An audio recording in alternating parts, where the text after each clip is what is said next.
episode. Let's go. Hey Arvind, we are finally back with last year's bottom half, but if you actually look at some of the names in this list, we are going to, pick out some of the superstar teams with some superstar players, don't you think? Yeah, man, absolutely. It sometimes pains me to, call out any of these teams as not, front runners for top four. But the nature of the beast is such that like only four teams can go. And, owing to team combinations, injuries, you sort of have to pick the team or suggest the team that are, best poised, best placed to, get into the playoffs. So the bottom half from last year to this year interestingly hasn't changed a lot. Many they've gone made as good buys or as best buys they could do. But yeah, we'll get into the team, but Yeah. hasn't really seemed to have like sort of shaken up as Mm. well as they would want. Yeah, so let's start with our first team in this episode, which is SRH, Sunrisers Hyderabad. Honestly, more than their actual team for the IPL, the biggest the topic in the news has been them picking Abrar Ahmed and like the whole furor in around that. in IL T20. Yeah, Yeah, yeah, yeah. But actually, I think as a team, like we picked an 11. The obvious biggest glaring miss or the biggest change in the early part of the season is going to be that Pat Cummins isn't coming in for at least the earlier first four games or something. And yeah. like, what a turn of fortune for Ishan Kishan. Like, from being somebody who got picked up last year, had one century and then nothing to show in the tournament. From there, get winning SMAT, Mm. getting into the Indian team, winning a World Cup medal with India, now being the announced the captain Captain of of this team. SRH. It's a brilliant arc for a player. I mean, what do you have to say about their team at this No, point? I think you summarized it very well. It's thoroughly refreshing. I would even go back a couple of years from all the saga of him being brought from the team, especially after scoring the double hundred against Bangladesh.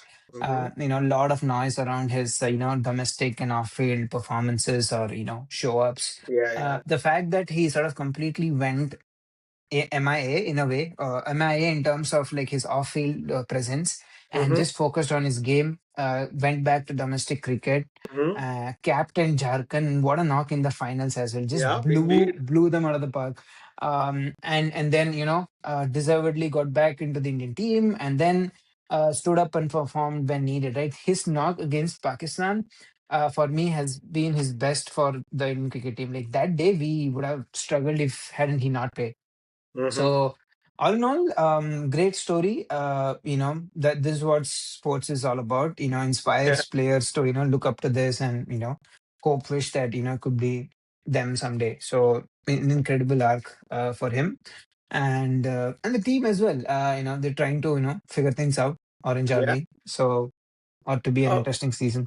yeah, I mean, honestly, like if we legitimately start talking about their strengths and weaknesses, like I think there is nobody should be given any points for guessing what their strengths are. I think we know their strength is their batting lineup. That heavy, like on paper, absolute blowout batting lineup of Abhishek, Travis, Ishan, Klassen, Nitish, Damn. Livingston, Aniket Verma. I Yep. mean, it's just a hitter after another, hitter after another. Like this is a brilliant team. So I mean, So some of the players, the forms are actually questionable. Yeah, honestly, most players' forms are questionable. yep. Uh, Travis Head didn't have a great World Cup, but I mean, had a great Ashes, but didn't have a great World Cup. Abhishek Sharma, number one batter in the world, but nothing to show for in the World Cup except the final where he Fine. scored a great 50. You have obviously Ishan Kishan, man of the moment, but Heinrich Klaasen hasn't played much cricket since he's retired from international cricket. Yeah, I mean, yeah, even the others, right? I mean, it is looking super on paper formidable, but in practice, you don't know how they'll perform, right? Yeah, well summarized again. It's their batting that they're always known for. They go by the famous slogan of what "Up ki par, 300 par." But all of these batters have looked, but for say Shan Kishan in terms of form Mhm. and lead up to the series, have looked iffy. Henrik Klassen has retired from international Yeah. cricket, hasn't really like shaken the world apart in the last the last year or so in domestic T20 throughout the world. Even in the last Um, IPL, he was a little iffy, right? yeah, absolutely, exactly. And then Nitish Kumar Reddy still desires to be, a little bit wanting and more to be Yeah. seen of. And then unfortunately, batting has something that always been backed on. Their bowling, because of say Pat Cummins' unavailability, also leaves them with more questions. Uh-huh. So yeah, this team, of course, he's going to be available for the second Second, half, and second half, yeah, yeah. uh, Not even so second half. After the first 4 games, I think he'll be 4 games available or for the so, remaining 10. because that will definitely be a boost. He has been someone who's literally been like jack of all trades. Like you ask Yeah. him to open the bat, he'll open the ball, he'll open the ball, bowl the death overs, middle overs, and even with the bat, if I'm not wrong, he sort of almost took them over in one of the games last year, Yeah, scored a yeah, 50 or so. So he yeah. can definitely sort of smack it a bit. So that he will be a missed One overall. of His one presence. of the very few batsmen to have hit Bumrah for four sixes. Oh yeah, exactly. So yeah, overall, for a franchisee that's known to have done so well overall in the global sort of T20 map, they are struggling a bit. But IPL is as such that no matter what we say or discuss before the actually the campaign gets underway, off-field on-field performances can determine a lot of things. Yeah. So I would hope and want that this hopefully is one such story for them this year. Yeah, I mean, honestly, you got the weakness right. Like, I don't think there is a specific department within bowling that's a weakness. I guess the bowling is a weakness for them, right? Which is a Yeah. huge risk to come into a tournament like IPL with, especially given that currently the way this World Cup panned out and the kind of brand of cricket that everybody wants to play. A couple of years ago, Sunrisers brand of cricket was unique. That was something that IPL wasn't ready for, and they were Hmm. the outliers. But now it seems like every team, if you look at it, have the batting might, right? I mean, they might not have as big names on paper, but definitely every team is going to play with the impact player rule, especially they're going to play the exact same way of going all out attack from ball 1 to ball 120, which is going Yes. to, I will say, bridge the gap in terms of batting, and then the bowling will probably make the difference, which is where they're immensely lacking, right? I mean, now actually let us think about the 11 that we had predicted that they'll play after the auction. Like, what do you think will be the changes in the 11, and what will the 11 look like? Of course, the first change is the fact that Pat Cummins drops off. Yeah. Initial contenders, if we see from the last half of last year, or the last few games from last year, I think Ishan Malinga came into the fore and seemed to be But a. isn't Ishan Malinga also subject to a fitness test by Sri Lanka before he Oh, can was part? it? I wasn't aware of it. If that's the case, then them they have a handful of problems to solve for. Yeah, right. If not for Ishan Malinga, I would. I'm seeing Brendan Cars is in the fold, is in the roster. He's closest, I would say, closest alternative to Pat Cummins in terms of someone who can bowl and bat a bit. Right. So if you're really looking for a like-to-like replacement in the exact sort of role or position, then I would say he's more likely to come in. Okay. Okay. Seems like Ishan Malinga is back. So both of them are back. Okay. It seems like I So believe. then, likelihood of Ishan Malinga getting picked or starting is more likely, I would say. Yeah. Yeah. So yeah, and they, Jaydev Unadkat, of course, he does go for a bit of runs, but has been consistent, so he will pick himself. And the famous Harshit Patel for his death overs, sort of, the death over specialist, so he'll pick himself. And Shivam Mavi looks like he would be another one of their pace bowling picks. And then Oh they no, have. actually, hold on. Sorry to cut you off. Sorry to cut you off. Like Ishan Malinga, I'm seeing the news right now. It seems like he's doubtful for the whole season with a Dang. potential Okay. shoulder injury. Oh, And another player that they have picked who's a doubt for the season is Jack Edwards, dang. who's Okay. also So, who also seems to be injured. Like with this, it seems like it's a like that bowling is actually under tremendous pressure, isn't it? what it says to me is they probably have to score 350 or 400 now to make it Oh man. defendable. No, that was an exaggeration. But I absolutely agree. Without, without comments, without Ishan Malinga. they definitely look shaky, especially because of the sort of the inexperience in their bowling. Like most Yeah, of these bowlers are, I've heard a lot of good stuff about, like, Omkar Tarmale and Praful Hinge, the yeah, yeah. upcoming sort of Indian pace talent. Shivam Mahavi has been on the fringes, so I'd probably elevate him and be like, hey, dude, like you've been around the scenes for some time. You got to like step up, step in, step up. But that said, clearly inexperience, overall. Mm-hmm. And I would say a lot hinges on Zishan Ansari's spin bowling. He really came good last year. Seems promising. Will he come Yeah. good or be consistently as good this year as well? Would then define a lot. Yeah, I mean, the funniest thing is beyond everything, last year the catching was woeful. Like, I Correct. think Dishan Ansari should have taken so many more wickets. They dropped like a hatful of catches last year, which is scary. And the fact that Abhishek Sharma isn't coming with great catching pedigree also is scary. Yeah, go on. On that, no, no, absolutely. On that note, as much as I agree to it, there is one catch last year that I think Kamindu Mendes took. Yes, Long on or long off, like yes. running, diving. Oh my God. That makes up for nothing, but definitely made it into the list of, like, field catch of the tournament. I just 100%. wanted to sort of make a special mention. That's actually a great call. Like, because I think that was Dewald Brevis's catch which actually turned that game. Likely, So yes. yeah, and that was a brilliant catch. And honestly, I think, like, if you think about it, instead of Pat Cummins, like, Kamindu Mendes is actually an option who can potentially play in this team if they want an additional batter to play True. and an all like a ambidextrous Ambidextrous spin around. Yeah, spinner to yeah, play in this team. But definitely, as you rightly put, their bowling looks very shaky.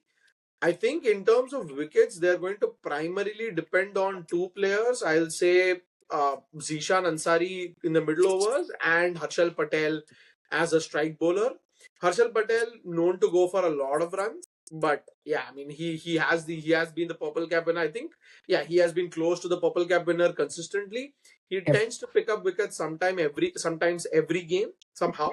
So yeah, that is going to be something. But I mean overall, yes, their squad, despite looking so strong in the batting unit, looks very shaky. And yeah, I mean, yeah, it's honestly a point where you're looking for, how do I say, players who can bail them out. Maybe some of the youngsters that they've picked up, they might have a standout season, which is what you would want, right? Indian Premier Yep. League is Indian Premier League. So you would want opportunities for young Indian players to perform, to deliver, and hopefully come good in the big stage. Yep. So yeah, but actually now that we've discussed obviously the strengths and weaknesses, what do you think the chances of top four finishing are?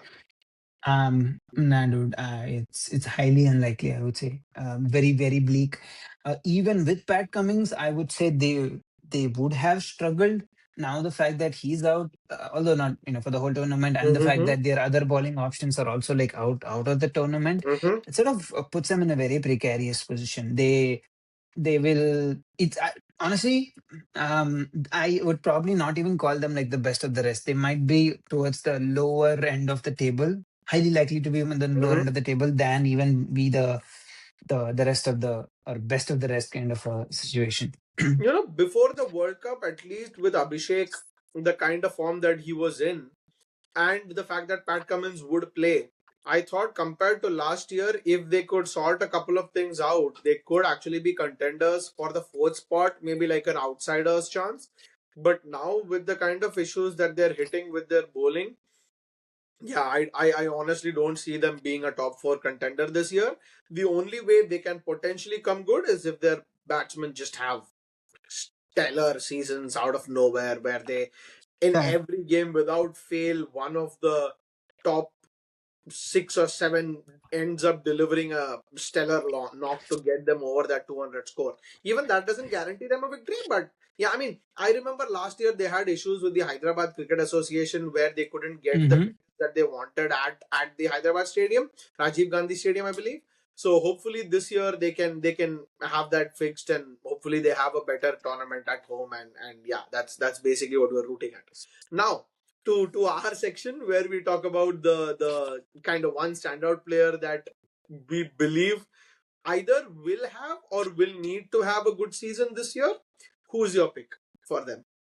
My pick would be Nitish Kumar Reddy. I'd say overall, He's been in the fringes of the Indian cricket team, almost a regular in the test squad, or at least the squad, if not the starting 11, and has shown promise. I think he has the skill set as a batter for sure. As a bowler, he's still like plying the trade, learning the trade. So Mhm. he would need more overs under his belt to become that sort of all rounder. Definitely a very good potential understudy for Hardik Pandya. Yeah, So I would definitely want him to like step up and have a stellar season. I really, really hope he gets to bat up the yeah, order as much as possible. The top four, I would say, in this team somehow picks themselves with Travis, Abhishek, Ishan Kishan, and Klassen. So I would definitely want him to bat as high as number five at least. Also seems to be like a good position. Will get some time to come in and then can also sort of go for the big hits. Doesn't have to really go after the ball like from the ball one. So I am hoping that would serve him like well. So yeah, yeah, reckoning potential, reckoning the sort of glimpses that we have seen of him over the yeah. years, I would definitely want him to sort of put his hand up and have that still season. Yeah, I mean, absolutely right. As an Indian fan, Nitish Kumar Reddy is probably the next upcoming fast bowling all rounder. I mean, sure, Shivam Dubey, I don't think is the next upcoming. He's already core part of the team. So in terms of upcoming all rounders, yes. I mean, Nitish Kumar Reddy, absolutely. For me, I would actually go a little left field and not pick Aniket Verma because, yeah, I mean, it is obvious to say Aniket Verma will need to, I mean, can have a good season. He was a breakout player last year, so it will be interesting to see how he does in season two. But Mhm. I honestly don't think Aniket Verma's role will impact this team's performance as much because of sheer might in their batting lineup. I will actually go for somebody who's a little gone under the radar, Shivam Mavi. Because Shivam Mavi, one of the rising stars of India's under 19 World Cup win, along with Kamlesh Nagarkoti, Shubman Gill, and Prithvi Shaw. KKR bet big bucks on him and really tried to give him the opportunity under DK. He had a few good games, not so great games sometimes, and eventually seemed to have just fallen off the radar completely. The fact that SRH have paid big money to get him, and especially now with the injuries to the other bowlers in their lineup, and the fact that Shami also left SRH, I feel like Shivam Mavi is going to be their first choice opening bowler. So, I mean, he is a decent bowler. On his day, he can bowl 145 plus and actually is not that bad a schmuck with the bat. He can actually tong some good sixes and is a great fielder. So, my hope is that as a combination of these three and the fact that there's lacking like bowling depth significantly, he can actually have the opportunity to become kind of a leader of that attack or be like a one of the pillars of this attack and kind of take his game to the next level. Remember, he's played for India, so I Yep. mean this guy has talent, has ability. Hopefully, this is the platform and the luck that he needs. So I'm picking Shivam Mavi to be my standout player. Yep. Interesting pick. Was Yeah, a pace sensation when he broke out I into know. the scenes. So yep, As awesome pick. as Chiki Chika likes to say, "Vanat path podwa." So I mean, hey, if he can rise to the sky, that's the limit, right, for him. So Yeah. yeah. So with that, I believe we're coming to the close for SRH. Great team on paper in terms of batting at least, but yeah, I mean very shaky form, very shaky bowling. So yeah, we don't really think they'll make in the top four. So who do you think is going to be our next team? Interesting. These spots 5, 6, 7 was sort of very closely contested. I don't know, should we go with SRH? Sorry, LSG, the Yep. next team? So yeah. So in the next episode, we'll go for LSG, who've changed their jersey, who've changed everything. Let's talk about them in the next episode. See you guys. Thanks for joining.